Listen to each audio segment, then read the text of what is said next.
नमस्कार दोस्तों, आपका स्वागत है हमारे चैनल पर। आप सब कैसे हैं? उम्मीद करता हूं कि आप सब अच्छे होंगे और स्वस्थ होंगे। आज के इस वीडियो में हम लोग जानेंगे कि समबाहु त्रिभुज किसे कहते हैं, समद्विबाहु त्रिभुज क्या है, फिर विषमबाहु त्रिभुज किसे कहते हैं। तो इन सभी का परिभाषाओं को हम लोग एक एक करके देखेंगे। तो सबसे पहले तो हमें ये समझना है कि त्रिभुज किसे कहते हैं। देखिए, त्रिभुज के परिभाषा की बात करें तो तीन भुजाओं से घिरी हुई बंद आकृति त्रिभुज कहलाती है। ठीक है, तो तीन भुजाएं होनी चाहिए और बंद आकृति, तीन भुजाओं से घिरी हुई बंद आकृति त्रिभुज कहलाती है। तो देखिए, यहाँ पर पहला नंबर का जो त्रिभुज है, यहाँ पर तीन भुजाएं हैं। ठीक है, और तीनों भुजाएं बंद है। देखिए, यहाँ पर दोनों ओर से बंद है, ये यहाँ पर भी दोनों भुजाओं से इधर बंद है, फिर यहाँ पर भी। तो ये यहाँ पर तीन भुजा है और घिरी हुई बंद आकृति है, तो ये त्रिभुज कहलाएंगे। ये हमारा ये त्रिभुज हो गया। ठीक है, दूसरा फिगर की बात करें तो यहाँ पर भी देखिए कि तीन भुजाएं हैं। ठीक है, तीन भुजाएं हैं और तीनों भुजाओं से ये घिरी हुई बंद आकृति है। ठीक है, बंद, पूरी तरह से बंद है, तो ये भी हमारा त्रिभुज है। ठीक है, अब अगला फिगर की बात करें तो देखिए, यहाँ पर तीन भुजा है, ये जो रेखाएं जो है यही भुजा कहलाती है। भुजा जो है एक तरह का रेखा ही है। ठीक है, भुजा को हम रेखा कह सकते हैं। ठीक है, तो यहाँ पर देखिए कि तीन भुजाएं हैं। ठीक है, तीन भुजाएं हैं, लेकिन ये बंद आकृति नहीं, यहाँ बंद है, यहाँ बंद है, लेकिन इधर से खुला हो गया, तो ये त्रिभुज नहीं कहलाएगा। ठीक है, ये त्रिभुज नहीं कहलाएगा। ठीक है, इसके बाद यहाँ पर देखिए, इसमें तो पूरी तरह से बंद आकृति है। ठीक है, पूरी तरह से बंद है, लेकिन यहाँ पर भुजाओं की बात करें तो एक दो तीन चार, तो यहाँ पर चार भुजाएं, मतलब ये जो चार लाइनें हैं ना, यही भुजाएं।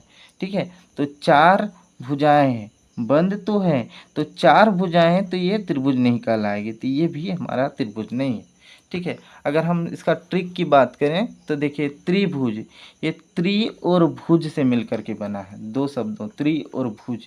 ठीक है, त्रि का अर्थ तीन होती है और भुज यहाँ भुजा है, तो तीन भुजा हो वह त्रिभुज कहलाती है। ठीक है, अब त्रिभुज का हम भेद की बात करें तो भुजा के आधार पर त्रिभुज के तीन भेद होते हैं। ठीक है, किसके आधार पर? तो भुजा के आधार पर त्रिभुज के तीन भेद होते हैं। क्या क्या?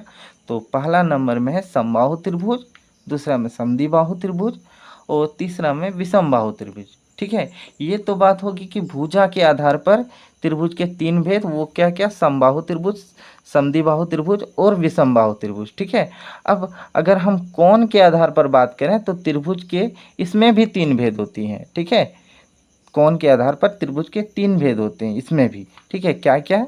तो इसमें एक नंबर में न्यून कोण, दूसरा समकोण त्रिभुज और तीसरा अधिकोण त्रिभुज। ठीक है, तो हमें आज के इस वीडियो में हम लोग समबाहु त्रिभुज, समद्विबाहु त्रिभुज और विषमबाहु त्रिभुज क्या परिभाषा को जानेंगे। ठीक है, आज की इस वीडियो में तो ये जो समबाहु त्रिभुज, समद्विबाहु त्रिभुज और विषमबाहु त्रिभुज जो होती है, ये भुजा के आधार पर त्रिभुज के ये सब भेद हैं, और जबकि कोण के आधार पर त्रिभुज के तीन इसमें भी भेद हैं, लेकिन इसमें न्यून कोण त्रिभुज हो जाती है, समकोण त्रिभुज और अधिकोण त्रिभुज।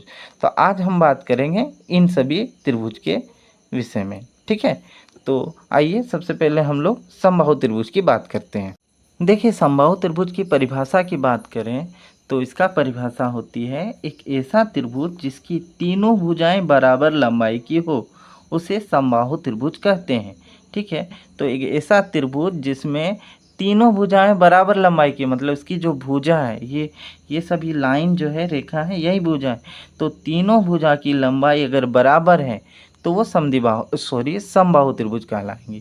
तो यहाँ पर देखिए कि यहाँ ये पहली वाली भुजा 5 सेंटीमीटर की हैं, दूसरी वाली भुजा ये भी 5 सेंटीमीटर की हैं और तीसरी वाली भुजा भी ये भी 5 सेंटीमीटर। तो यहाँ पर देखिए तीनों भुजा की लंबाई 5 सेंटीमीटर करके हैं। ठीक है, तो ये समबाहु त्रिभुज होगी। ठीक है, ये समबाहु त्रिभुज, इसमें तीनों भुजा की लंबाई जो है वो बराबर है। ठीक है, दूसरा आकृति की बात करें तो देखिए यहाँ पर तीनों भुजाओं की लंबाई जो है वो 3 सेंटीमीटर करके हैं। ठीक है, तो ये भी समबाहु त्रिभुज होगी। ठीक है, ये भी समबाहु त्रिभुज होगी। अब तीसरा आकृति की बात करें तो देखिए यहाँ पर एक भुजा जो है 4 सेंटीमीटर का है, दूसरा भुजा ये 2 सेंटीमीटर का है और तीसरा भुजा 5 सेंटीमीटर की है। तो यहाँ पर तीनों भुजा बराबर नहीं है। ठीक है, अलग अलग हैं, तो ये समबाहु त्रिभुज नहीं होंगी। ठीक है। अब और एक आकृति की बात करें तो देखिए इसमें भी जो है अलग अलग भुजा की लंबाई है, तो ये भी समबाहु त्रिभुज नहीं होगी। ठीक है। ट्रिक्स की बात करें तो देखिए समबाहु, समबाहु ये दो शब्दों से मिलकर के बना है, सम जोड़ बाहु। सम का अर्थ होती है समान। ठीक है। समबाहु समान, जिसे हम समान को बराबर भी कह सकते हैं। ठीक है। और बाहु का अर्थ भुजा, तो जिसकी बराबर भुजा हो वो समबाहु त्रिभुज कहलाएंगे। ठीक है। तो यहाँ पर देखिए इन दोनों में बराबर भुजा लंबाई, जो तीनों भुजा की जो लंबाई जो है वो बराबर है, तो ये दोनों जो है समबाहु त्रिभुज, जबकि इन दोनों में तीनों भुजा की लंबाई अलग अलग है, तो ये समबाहु त्रिभुज नहीं कहलाएंगे। ये तो होगी समबाहु त्रिभुज की बात। अब हम लोग समद्विबाहु त्रिभुज के विषय में सीखेंगे। ठीक है। चलिए देखिए समद्विबाहु त्रिभुज की परिभाषा की बात करें तो ऐसा त्रिभुज जिसकी दो भुजाएं बराबर लंबाई की हो समद्विबाहु त्रिभुज कहलाती है। ठीक है। तो ऐसा त्रिभुज जिसकी दो भुजाएं बराबर लंबाई की, जिसमें दो भुजा मतलब दो जो लाइन अगर बराबर लंबाई की हो तो वो समद्विबाहु त्रिभुज कहलाएंगे। ठीक है। अगर हम पहला त्रिभुज की बात करें तो देखिए यहाँ पर एक 5 सेंटीमीटर है। ठीक है। दूसरा 3 सेंटीमीटर और तीसरा यहाँ 5 सेंटीमीटर। तो यहाँ पर दो जो भुजाएं हैं ना वो 5 सेंटीमीटर की हैं, तो इसमें दो भुजा जो है ये बराबर लंबाई की हैं, तो इसका मतलब ये जो होगी ये समद्विबाहु त्रिभुज है। ठीक है। अगला आकृति की बात करें तो देखिए यहाँ पर एक भुजा 4 सेंटीमीटर, फिर दूसरी भी भुजा 4 सेंटीमीटर की है। ठीक है। तो यहाँ पर और तीसरी भुजा 7 सेंटीमीटर, तो यहाँ पर दो भुजा की लंबाई बराबर है, तो ये भी समद्विबाहु त्रिभुज है। ठीक है। अगला फिगर की बात करें तो यहाँ पर देखिए तीनों भुजाओं की लंबाई अलग अलग है।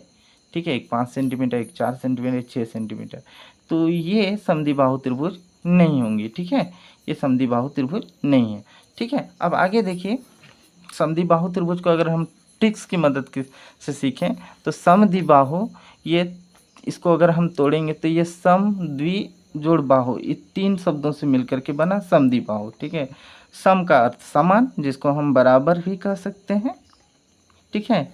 और द्वि का अर्थ दो और बाहु का अर्थ भुजा, तो जिसमें बराबर दो भुजा हो या समान दो भुजा हो समद्विबाहु त्रिभुज कहलाएंगे। ठीक है। तो यहाँ पर देखिए दो जो त्रिभुज जो यहाँ बना हुआ है ये इन दोनों जो है ये समद्विबाहु त्रिभुज है, इसके दो भुजा जो है वो बराबर बराबर करके हैं। ठीक है। तो समद्विबाहु त्रिभुज को तो हम लोग समझ गए। अब हम लोग विषमबाहु त्रिभुज को सीखेंगे। ठीक है। किसे विषमबाहु त्रिभुज कहेंगे? विषमबाहु त्रिभुज वह त्रिभुज जिसकी तीनों भुजाओं की लंबाई अलग अलग होती है विषमबाहु त्रिभुज कहलाती है। ठीक है। जिसमें तीनों भुजा मतलब जिसमें तीनों भुजा अलग अलग लंबाई की हो वह विषमबाहु त्रिभुज कहलाती है। तो देखिए यहाँ पर तीन भुजाएं। ठीक है। तो पहली भुजा 5 सेंटीमीटर, दूसरी 4 सेंटीमीटर और तीसरा 7 सेंटीमीटर। तो यहाँ पर तीनों भुजाओं की जो लंबाई है वो अलग अलग है। ठीक है। अलग अलग है, तो ये विषमबाहु त्रिभुज हो जाएंगे। ठीक है। अब दूसरा फिगर में देखिए यहाँ पर तो एक 5 सेंटीमीटर, दूसरा 12 सेंटीमीटर, तीसरा 13 सेंटीमीटर। तो इसमें भी देखिए कि तीनों भुजाओं की जो लंबाई है वो अलग अलग है। ठीक है। तो ये भी विषमबाहु त्रिभुज हो जाएगी। ठीक है। अगर हम विषमबाहु त्रिभुज का ट्रिक्स की मदद से सीखें तो देखिए विषमबाहु विषमबाहु ये दो अक्षरों विषम और बाहु से मिलकर के बनी है। विषमबाहु विषम का अर्थ होती है असमान। ठीक है। असमान, जिसको हम अलग भी कह सकते हैं। ठीक है।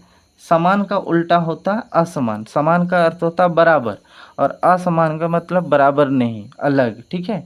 अब बाहु का अर्थ होता है भुजा, तो जिसमें अलग भुजा असमान भुजा अलग अलग भुजा की लंबाई हो वो क्या कहलाएंगे?